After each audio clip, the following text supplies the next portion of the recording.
Thank you. I just want to begin, Chairman. Thanks for allowing me to come in and contribute to this, because I do think it's a very important debate, and it certainly is cross-cutting. You and Senator Fahey and I all sit on the Good Friday Agreement Implementation Committee, and for me, while it shouldn't have to, this issue obviously goes right to the root of a 21-year-old international agreement, and the barrier that has been put up against athletes, I think, runs contrary to that agreement. And I just want to, for the purpose of the record, Chair, read a part of Article 2 of the Constitution, which says it's the entitlement and birthright of every person born in the island of Ireland, which includes its islands and seas, to be part of the Irish nation. So I want to commend you for taking this stand on behalf of, obviously, our athletes and sports stars who feel very passionate about this, who shouldn't have to, at this late stage, 21 years after the Good Friday Agreement, be kicking down the door to have what is a very modest and basic entitlement and right, both under the GFA and constitutionally afforded to them as well. So just so I'm clear, I just want to ask two questions, Chair, and that is that, so I understand this right, athletes competing at an Olympic level are competing representing Ireland in its entirety, so they're representing the island.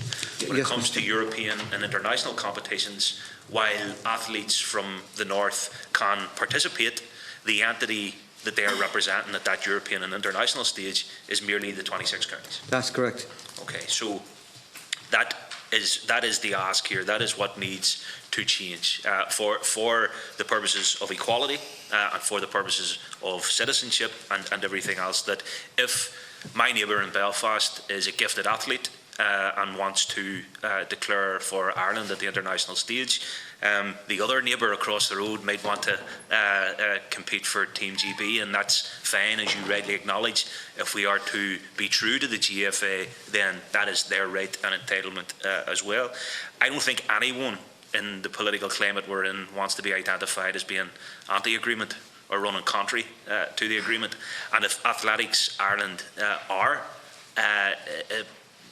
currently operating in the way that they are, I believe that they are running contrary to that agreement, and that gives me cause for great concern as an individual, but more importantly as a member of this Oireachtas. And I think it's very important that we do hear from them and what their rationale and logic is for sustaining that very outdated and I think unequal position going forward. Thanks very much, and thank you for your presentation. It's actually one of the best ones I've seen, because normally, you know, people don't come in with an ask, and it's quite clear what you're asking, and I would hope that the Chairman will support the proposals made in relation to going to the Minister, but also going to the IAAF and making the case. And I like Senator Fahey said, like, we just come from the Decade of Commemorations Committee, where we're talking about marking the partition of the country, and obviously we're dealing with the consequences of that in all sorts of ways, but particularly in sport. And it is a broader issue, and I brought this up supporting that you would come in here in the reverse sense, and hockey was referred to previously, where the European Hockey Federation are insisting that those who are coming from Northern Ireland and playing for Ireland in hockey, I understand, are being asked to get Irish passports.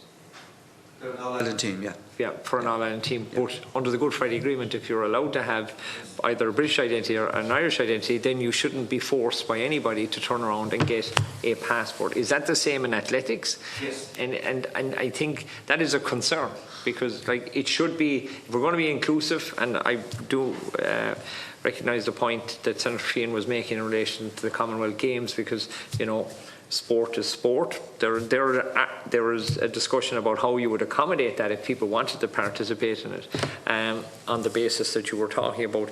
But it is, obviously you're talking about athletics in its broadest sense, and my concern is that people who want to participate in an all-island team are being asked to do things by a European federation or a world federation that is actually contrary to the Good Friday Agreement itself in terms of identity and who they are and who they identify as a person in terms of their nationality and where they're coming from. So I think it's a broader issue as well, but I think the issue that you outlined and you want us to address is something that we should support, but also recognising that there are other issues that we should also address, Chairman, about sports like hockey and others, asking people to come up with passports that they don't necessarily have an affinity towards, and it's contrary to the Good Friday Agreement.